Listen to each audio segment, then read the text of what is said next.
Hello friends, வாழைத்தண்டு சட்னி. வாழைத்தண்டு ஏதாவது ஒரு வகையிலையாவது நம்ம பொரியல் செஞ்சு ஏதாவது கூட்டு அந்த மாதிரி செஞ்சு எடுத்துக்கணும்னு சொல்லுவாங்க. ஆனால் எல்லா நேரத்துலையும் வாழைத்தண்டு கிடைக்கிறதில்ல. ஆனால் பிள்ளைங்களுக்கு காலைல டிஃபன் டைமில் நம்ம வாழைத்தண்டு பொரியல் கொடுத்தா சாப்பிடவே மாட்டாங்க. ஆனால் சட்னி இந்த மாதிரி செஞ்சு கொடுத்து பாருங்கள், சூப்பராக இருக்கும். வாழைத்தண்டு சாப்பிட்றதுனால அவ்வளோ பெனிஃபிட் நமக்கு இருக்குது.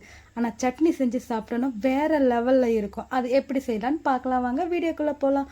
ஒரு வாழைத்தண்டை எடுத்துக்கோங்க. அது வாழைத்தண்டை எடுத்துகிட்டு நம்ம ரவுண்ட் ஷேப்பில் கட் பண்ணி எடுத்துக்கோங்க. சைடில் இருக்கிற அந்த கலராக இருக்கிறதுனா அதை எடுத்துகிட்டு போட்டுட்டு ரவுண்டாக ஒரு மீடியம் சைஸில், ரொம்ப தப்பமாக இருக்கக்கூடாது, ஒரு மீடியம் சைஸாக அந்த மாதிரி கட் பண்ணி எடுத்துக்கோங்க. கட் பண்ணி எடுத்துகிட்டு அந்த நூலெல்லாம் பார்த்திங்கன்னா வந்துகிட்டே இருக்கும். நம்ம நீல வாக்கில் கட் பண்ணோம்னா ரொம்ப இதாக இருக்கும். இந்த மாதிரி கட் பண்ணும் போது ஈஸியாக இருக்கும். அவ்வளோதான், கட் பண்ணி எடுத்தாச்சு.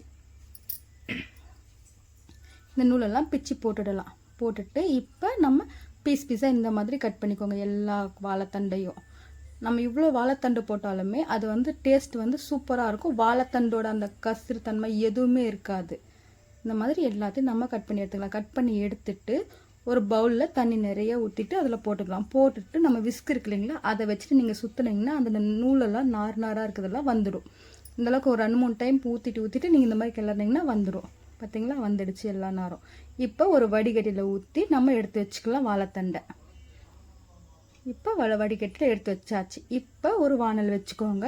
வானல் வச்சுட்டு 2 டேபிள் ஸ்பூன் வேர்க்கடலை, நான் ஆல்ரெடி வேர்க்கடலை வறுத்த வேர்க்கடலை தான் சேர்த்துருக்கேன், தோல் இல்லாமல்.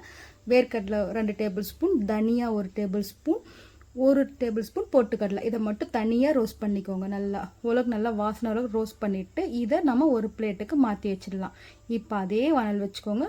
எண்ணெய் ஒரு 3 டேபிள் ஸ்பூன் எண்ணெய் விட்டுக்கோங்க. சின்ன வெங்காயம் ஒரு 6-7 சின்ன வெங்காயம் பொடி பொடியாக நறுக்கிக்கோங்க. ஒரு பெருசாக இருக்கும், அதை நல்லா பொடி பொடியாக நறுக்கிக்கோங்க. காரத்துக்கு ஏற்ற மாதிரி பச்சை மிளகா கீரி எடுத்துக்கிறேன்.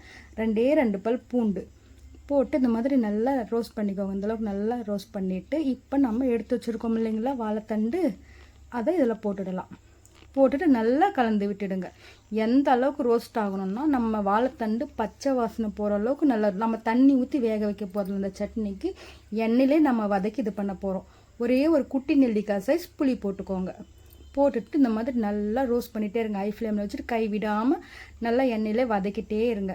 இந்த அளவுக்கு நல்லா வதங்கினதுக்கு அப்புறமா ஒரு கைப்பிடி அளவுக்கு கொத்தமல்லி தழை போட்டுடுங்க. போட்டு நல்லா வதக்கி விடுங்க, அதுவும் சுண்டுற அளவுக்கு. அவ்வளோதான், ரெடி ஆகிடுச்சு. இப்போ பார்த்தீங்கன்னா ரெடி ஆகிடுச்சு வாழைத்தண்டு. இல்லை எனக்கு அந்த அளவுக்கு வதக்க முடியல, சிம்மில் வச்சுட்டு ஒரு 10 நிமிஷம் எண்ணெயிலே நல்லா வேகட்டும், அந்த மாதிரி கூட விட்டுக்கோங்க. அவ்வளோதான், ஆறுனதுக்கு அப்புறமா எடுத்து வச்சுருங்க. இப்போ நம்ம ஃபஸ்ட்டு எடுத்து வச்சோம்னா வேர்க்கடலை, தனியா, பொட்டுக்கடலை, இதை மட்டும் ஃபஸ்ட்டு நம்ம நைஸாக அரைச்சி எடுத்துக்கலாம். இந்த அளவுக்கு பொடி பொடியாக நைஸாக அரைச்சி எடுத்து வச்சுட்டு இப்போ நம்ம எடுத்து வச்சுருக்கோம் வாழைத்தண்டு, இதை இதில் போட்டுடலாம். நம்ம தண்ணி கொஞ்சம் கூட விடாமல் அரைச்சோன்னா 2-3 நாளைக்கு கூட ஃப்ரிட்ஜில் வைக்காமல் வெளியே வச்சு நம்ம யூஸ் பண்ணலாம். ஃப்ரிட்ஜில் வச்சிங்கன்னா 1 வாரம் வரையும் கூட இந்த சட்னி தாங்கும். சூப்பராக இருக்கும். தேவையான அளவு உப்பு போட்டு இந்த மாதிரி நைஸாக அரைச்சி எடுத்துக்கோங்க. பார்த்தீங்களா, சூப்பரான வாழைத்தண்டு சட்னி ரெடி ஆகிடுச்சு. இதுக்கு தாளிப்பு கொடுத்துடலாம். எண்ணெய் ஊற்றிக்கோங்க, கடுகு போட்டுக்கோங்க.